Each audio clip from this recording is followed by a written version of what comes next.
প্রিয় দর্শক, আসসালামু আলাইকুম। পুরো দমে চলছে বিশ্বজুড়ে উত্তেজনা। প্রতিপক্ষকে 1 ইঞ্চিও ছাড় না দেওয়ার হুঁশিয়ারি দিচ্ছে পরাশক্তিরা। এই মুহূর্তে হাতে পাওয়া ভয়ঙ্কর কিছু আন্তর্জাতিক সংবাদ নিয়ে হাজির হয়েছি আপনাদের সামনে। ইরাকে মার্কিন সামরিক ঘাঁটি ও কূটনৈতিক স্থাপনাগুলোকে লক্ষ্য করে মাত্র 24 ঘণ্টায় 21টি ড্রোন ও ক্ষেপণাস্ত্র হামলার দাবি করেছে দেশটির প্রতিরোধ যোদ্ধাদের সশস্ত্র জোট। এই ঘটনাকে সাম্প্রতিক সময়ের অন্যতম বড় সমন্বিত আক্রমণ হিসেবে দেখা হচ্ছে। রোববার প্রকাশিত এক বিবৃতিতে সংগঠনটি জানায়, তারা ইরাক সহ পুরো অঞ্চলে অবস্থিত যুক্তরাষ্ট্রের বিভিন্ন সামরিক ঘাঁটি ও সংশ্লিষ্ট স্থাপনাকে লক্ষ্য করে ধারাবাহিকভাবে এই হামলাগুলো চালায়। এতে ডজন খানেক ড্রোন ও রকেট ব্যবহার করা হয়েছে বলে দাবি করা হয়। যদিও এসব হামলায় মার্কিন সেনাদের মধ্যে বড় ধরনের হতাহতের খবর পাওয়া যায়নি। ইরাকের উত্তরাঞ্চলীয় শহর এরবিলে একাধিক বিস্ফোরণের খবর পাওয়া গেছে। স্থানীয় সূত্র জানায়, সেখানে অবস্থিত মার্কিন কনস্যুলেট লক্ষ্য করেও হামলা চালানো হয়েছে। একই সময়ে রাজধানী বাগদাদেও উত্তেজনা ছড়িয়ে পড়ে। বাগদাদের ভিক্টোরিয়া ঘাঁটি লক্ষ্য করে ড্রোন হামলা চালানো হয় বলে জানা গেছে। এছাড়া বাগদাদ আন্তর্জাতিক বিমানবন্দরের কাছে যুক্তরাষ্ট্রের দূতাবাস সংযুক্ত একটি লজিস্টিক্স সাপোর্ট ক্যাম্পে কাতিউশা রকেট নিক্ষেপ করা হয়।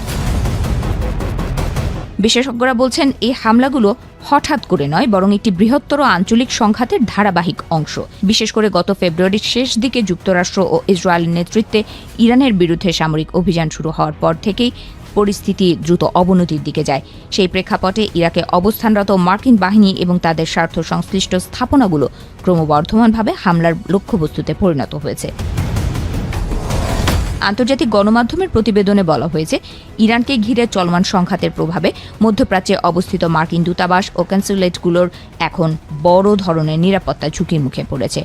2001 সালের পর এই প্রথমবারের মতো এত বিস্তৃত দ্রুতগতির হুমকি তৈরি হয়েছে বলে ধারণা করা হচ্ছে। মার্কিন কর্মকর্তারা জানিয়েছেন, সাম্প্রতিক হামলাগুলোর বেশিরভাগই প্রতিরোধ করা সম্ভব হয়েছে এবং ক্ষয়ক্ষতি তুলনামূলকভাবে সীমিত। তবে এসব হামলার কারণে কূটনৈতিক কার্যক্রমে বড় ধরনের বিঘ্ন সৃষ্টি হয়েছে। নিরাপত্তা ঝুঁকি বিবেচনায় নিয়ে ইতোমধ্যে মধ্যপ্রাচ্যের বিভিন্ন দেশে অবস্থিত মার্কিন দূতাবাসে কর্মী সংখ্যা কমিয়ে আনা হয়েছে। বিশেষ করে বাগদাদে অবস্থিত মার্কিন দূতাবাসগুলো এখন প্রায় খালি করে ফেলা হয়েছে। সাম্প্রতিক হামলার পর অতিরিক্ত কর্মীদের সরিয়ে নেওয়া হয়েছে এবং বর্তমানে সেখানে শুধুমাত্র সীমিত সংখ্যক স্কেলেটন ক্রু দায়িত্ব পালন করছে। প্রতিরক্ষা ব্যবস্থার অংশ হিসেবে কিছু স্থাপনায় উন্নত প্রযুক্তির C-RAM সিস্টেম ব্যবহার করা হচ্ছে। তবে এই প্রযুক্তি অত্যন্ত ব্যয়বহুল এবং জটিল হওয়ায় সব কূটনৈতিক স্থাপনায় তা মোতায়েন করা সম্ভব নয়। বিশ্লেষকদের মতে, এই পরিস্থিতি কেবল সামরিক সংঘাতের মধ্যেই সীমাবদ্ধ নয়, বরং এটি বৃহত্তর ভূ-রাজনৈতিক অস্থিরতার ইঙ্গিত দিচ্ছে। একদিকে ইরানকে কেন্দ্র করে উত্তেজনা, অন্যদিকে ইরাকে মার্কিন উপস্থিতি। এই দুয়ের সংঘর্ষ মধ্যপ্রাচ্যের সামরিক স্থিতিশীলতাকে নতুন করে চ্যালেঞ্জের মুখে ফেলেছে।